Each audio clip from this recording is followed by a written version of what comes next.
বনগাঁয় খয়রামারিতে বাড়ির ভেতর বেআইনি মদ গাঁজার কারবার, একজোট হয়ে প্রতিবাদ এলাকাবাসীর।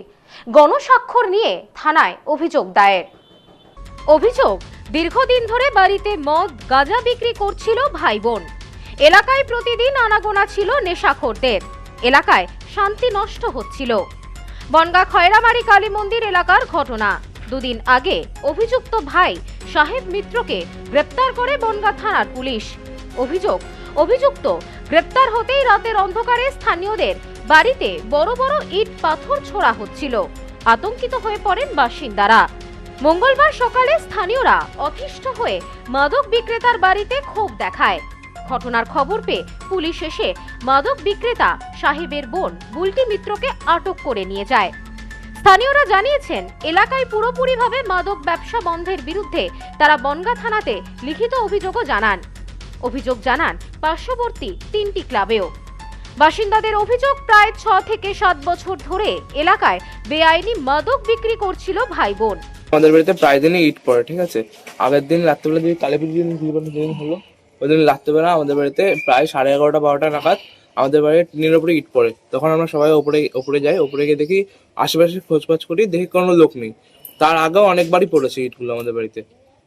এখন আমরা তো জানি না কারা ইট মারছে। আজকে জানলাম এখানে পুলিশ এসছে, এখানে ইট মদকে বিক্রি করে। এখানে একজন ওখানে পুলিশ ধরে নিয়ে গেছে। ইট পড়ার কারণে পুলিশ এসছে, এর জন্য আমরা এখানে কমপ্লেন করতে এসেছি। এলাকায় নেশাগ্রস্ত ছেলেদের উৎপাত লেগেই থাকে। স্থানীয় বাসিন্দা শঙ্কর তরফদার বলেন, এলাকায় দীর্ঘদিন ধরে মদ গাঁজা বিক্রি করত সাহেব। পুলিশ তাকে ধরে নিয়ে গেলে নেশাখোরেরা এসে আমার বাড়িতে ইট মারছে। আমরা চাই পুলিশ এই কাজ বন্ধ করুক। এই বাড়িতে মদ বিক্রি হয়, এনাদের বাড়িতে মদ বিক্রি বন্ধ করে দিলে সাহেব তার নাম, তার বোনের নাম হচ্ছে বুলটি। হ্যাঁ, তা সেই কারণে এদের বাড়িতে থানায় ধরে নিয়ে যাওয়ার কারণে আমার বাড়িতে ওই মদ পাঠিয়ে এসে আমার বাড়িতে ইট মারে। কারা মারে? মদের লোক, যারা গাঁজা কেনে, যারা গাঁজা খায়, মদ খায়, তারা এসে আমার বাড়িতে ইট মারে। আপনার বাড়িতেই কেন মারলো? আমার বাড়িতে বলে আমার পরে রাগ, আরো কয়েক বাড়ি পরে রাগ আছে। কমপ্লেন করেছেন? হ্যাঁ হ্যাঁ। পুলিশ কবে ধরে নিয়ে গেছে? পুলিশ ধরে নিয়েছে গত পরশুদিন, আর আজকে সে ওর বোনকে ধরে নিয়ে গেছে। স্থানীয় মহিলাদের দাবি, এলাকায় দুষ্কৃতীরা ভিড় জমায়। মহিলারা বাইরে বের হতে ভয় পায়। মানে 5-7 বছর ধরে মদ গাঁজা বিক্রি হচ্ছে।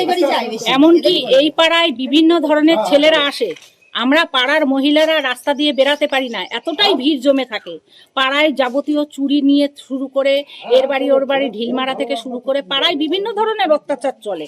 তো আমরা দীর্ঘদিন পাড়ার লোক সহ্য করে আজকে সহ্য না করতে পেরে যখন থানায় কমপ্লেন জানিয়েছি, তখন আমাদের একজন মানে পাড়া প্রতিবেশীর বাড়িতে ঢিল মেরেছে, বা মা মেয়েতে মিলে বুলটি আর তার মা পাথর মেরেছে, বা তার যে বোন বুলটি, সেও নোংরা গালাগালি দিচ্ছে। বা মেন ব্যবসা উনি করে, বুলটি আর বুলটির মাই করে মেন ব্যবসা।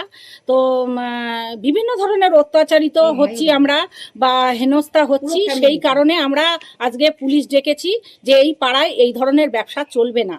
Bureau report, news no man's land, Bongaon.